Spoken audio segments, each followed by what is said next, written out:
एक अकेला आदमी बस इतनी सी इच्छा करता है कि जिस लड़की से वह प्यार करता है वह भी उससे प्यार करने लगे। शुरुआत में सब कुछ बिल्कुल सही लगता है। लड़की लगभग रातों रात उससे प्यार करने लगती है, लेकिन जो सपना था वही धीरे धीरे एक डरावने दुःस्वप्न में बदल जाता है, क्योंकि उसका प्यार रुकता ही नहीं। वह इतना बढ़ जाता है कि वह लड़की उसे हमेशा के लिए अपने पास रखने के लिए किसी भी हद तक जाने को तैयार हो जाती है। कहानी शुरू होने से पहले ही बेयर अपनी बेइज्जती करा चुका होता है। वह एक कॉफी शॉप में बैठा बारिस्ता के सामने अपने दिल की बातें उंडेल रहा होता है। वह बताता है कि पहली बार मिलने के बाद से ही वह निकी नाम की लड़की से प्यार करता है। सामने बैठा उसका दोस्त इयान उसे रोक देता है और कहता है कि यह तरीका बिल्कुल बेकार था। असल में वह बारिस्ता सिर्फ अभ्यास के लिए थी। बेयर उसी के सामने अपनी प्रेम स्वीकृति की रिहर्सल कर रहा था। बारिस्ता कहती है कि उसे बात पसंद आई, लेकिन उसे थोड़ा सहज और मजाकिया बनना चाहिए। वह सलाह देती है कि निक्की को उसके पुराने निकनेम फ्रीकी निक्की से बुलाए। बेयर तुरंत मना कर देता है, क्योंकि निक्की उस नाम से नफरत करती है। इयान उसे समझाता है कि वह और देर न करे और आज रात होने वाली ट्रिविया पार्टी में निक्की को ड्रिंक के लिए जरूर पूछे। बेयर सोचता है कि सही समय का इंतजार करना चाहिए, लेकिन इयान कहता है कि निक्की भी उसे पसंद करती है। बेयर खुश होकर घर लौटता है, लेकिन वहां पहुंचते ही उसकी दुनिया टूट जाती है। उसकी पालतू बिल्ली उसकी दवाइयां खाकर मर चुकी होती है। वह कुछ पल फ्रिज के सामने खड़ा रहता है, फिर चुपचाप बिल्ली का शव हटाकर सब साफ कर देता है। उसी रात निक्की का फोन आता है। वह पूरे दिन चुप रहने के लिए माफी मांगती है और पूछती है कि क्या वह ट्रिविया नाइट में आएगा, क्योंकि उसे उससे कुछ जरूरी बातें करनी हैं। बेयर पहले मना कर देता है, लेकिन आखिरकार पहुंच जाता है। रास्ते में वह निक्की के लिए एक हार खरीदने एक छोटी सी दुकान में जाता है। वहीं उसकी नजर एक अजीब चीज पर पड़ती है, जिसका नाम होता है विश विलो। दुकानदार कहता है कि यह एक रहस्यमयी वस्तु है और इसे खरीदने वाले ज्यादातर लोग बाद में पछताते हैं। बेयर हंसकर उसे खरीद लेता है। ट्रिविया नाइट में इयान फिर उसे हिम्मत देता है। बेयर निक्की के साथ ड्रिंक लेने जाता है। दोनों की बातचीत अच्छी चलती है, लेकिन वह फिर भी अपने दिल की बात नहीं कह पाता। तभी बाकी दोस्त भी आ जाते हैं और मौका निकल जाता है। रात के अंत में बेयर निक्की को उसके घर छोड़ने जाता है। रास्ते में निक्की कहती है कि उसकी जिंदगी में बड़ा बदलाव आने वाला है और वह सिर्फ बेयर से ही यह बात कह सकती है, लेकिन बेयर अपने ही ख्यालों में खोया रहता है। घर पहुंचकर निक्की बताती है कि उसे बहुत समय से किसी लड़के पर क्रश है, लेकिन किसी को इसके बारे में नहीं पता। यह सुनकर बेयर का दिल टूट जाता है। वह कुछ कहना चाहता है, लेकिन बोल नहीं पाता। घबराहट में वह उसे फ्रीकी निक्की कह देता है। निक्की गुस्से में उसे चेतावनी देती है कि दोबारा कभी ऐसा मत कहना। फिर वह सीधा पूछती है, क्या तुम मुझे पसंद करते हो? लेकिन बेयर फिर भी कुछ नहीं कह पाता और निक्की अंदर चली जाती है। बेयर कार में बैठा टूट चुका होता है।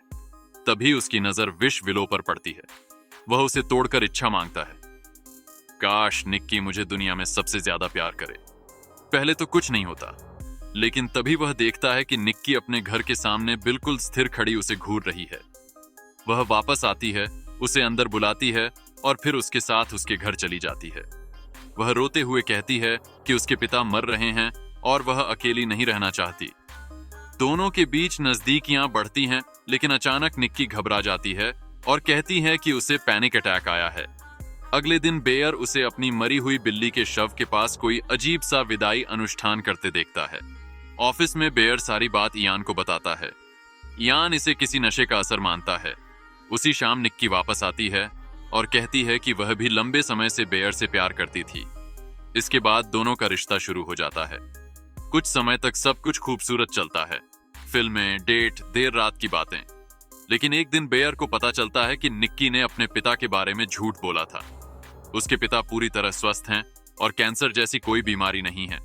इतना ही नहीं, पहले निक्की ने साफ कहा था कि वह बेयर को सिर्फ छोटे भाई जैसा मानती है। जब बेयर उससे सच पूछता है तो निक्की पागलों की तरह हंसने लगती है। यहीं से सब कुछ बदल जाता है।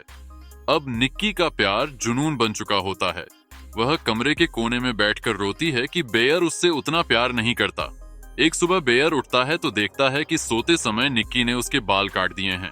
वह घर का दरवाजा भी अंदर से बंद कर देती है। ऑफिस में सारा को निक्की का लिखा एक नोट मिलता है। उसी से बेयर को समझ आता है कि उसकी बिल्ली के साथ क्या हुआ था। उसे उल्टियां होने लगती हैं। बेयर विश विलो वाले नंबर पर फोन करता है। उधर से बताया जाता है कि यह प्यार असली नहीं है, इसे बदला या खत्म नहीं किया जा सकता। जब तक बेयर जिंदा रहेगा, निक्की ऐसी ही रहेगी। इसके बाद निक्की का जुनून और खतरनाक हो जाता है। एक बार दोस्तों के साथ बार में वह सबके सामने घोषणा कर देती है कि वहां मौजूद सभी लोग मर जाएंगे, क्योंकि कोई भी उसके और बेयर जैसा प्यार नहीं समझ सकता। फिर वह टूटी हुई बोतल अपने ही शरीर में घोंप देती है। बेयर उसे घर लाकर समझाने की कोशिश करता है। वह उससे कहता है कि उसे थोड़ी दूरी चाहिए। निक्की टूट जाती है। अगले दिन थोड़ी देर के लिए उसकी असली चेतना लौटती है और वह बेयर से फुसफुसाकर कहती है, मुझे मार दो, मैं नहीं चाहती कि वो दूसरी वाली में फिर वापस आए। बेयर मदद लेने सारा के पास जाता है। वहीं पता चलता है कि इयान और निक्की का पहले अफेयर था। तभी निक्की वहां पहुंचती है और बिना कुछ सोचे सारा की हत्या कर देती है। फिर बेयर से कहती है कि यह सब उसी की इच्छा की वजह से हुआ है और अब उसे शव छिपाने में मदद करनी होगी। बेयर टूट चुका होता है। वह फिर उसी दुकान पर जाता है। दुकानदार कहता है कि अब इसे पलटना असंभव है, लेकिन अगर कोई दूसरा इंसान आखिरी विश विलो से इच्छा मांगे तो शायद निक्की आजाद हो सकती है। बेयर इयान के पास जाता है और उसे आखिरी विश विलो देकर कहता है कि निक्की को आजाद कर दो, लेकिन इयान स्वार्थी निकलता है। वह निक्की को मुक्त करने के बजाय $1 अरब मांग लेता है। बेयर घर पहुंचता है तो देखता है कि निक्की ने एक भयानक मंदिर जैसा बना रखा है और सारा का शव वहीं रखा है। तभी इयान भी आता है। वह निक्की को समझाने की कोशिश करता है, लेकिन निक्की बिना झिझक उसे गोली मार देती है। बेयर चिल्लाकर कहता है कि वह उससे प्यार करता है। कुछ पल के लिए निक्की शांत हो जाती है, लेकिन बेयर समझ चुका होता है कि जब तक वह जिंदा रहेगा, यह अभिशाप खत्म नहीं होगा। वह खुद को बाथरूम में बंद करता है और सारी गोलियां निगल लेता है ताकि उसकी मौत के साथ यह जादू भी खत्म हो जाए। बाहर निक्की धीरे धीरे कहती रहती है, सब ठीक है, सब ठीक है। बेयर गोलियां उल्टी करके निकालने की कोशिश करता है।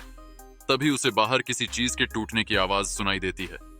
वह बाहर आता है और मुस्कुराने लगता है। निक्की ने आखिरी विश विलो खुद तोड़ दिया था। उसने इच्छा मांगी थी कि बेयर भी उससे उतना ही प्यार करे जितना वह उससे करती है। दोनों कुछ पल शांति से एक दूसरे को देखते हैं। फिर जर का असर बेयर पर हावी हो जाता है और उसकी मौत हो जाती है। बेयर के मरते ही निक्की भी उसकी बिना जीने की कल्पना नहीं कर पाती और अपनी जान देने का रास्ता ढूंढने लगती है।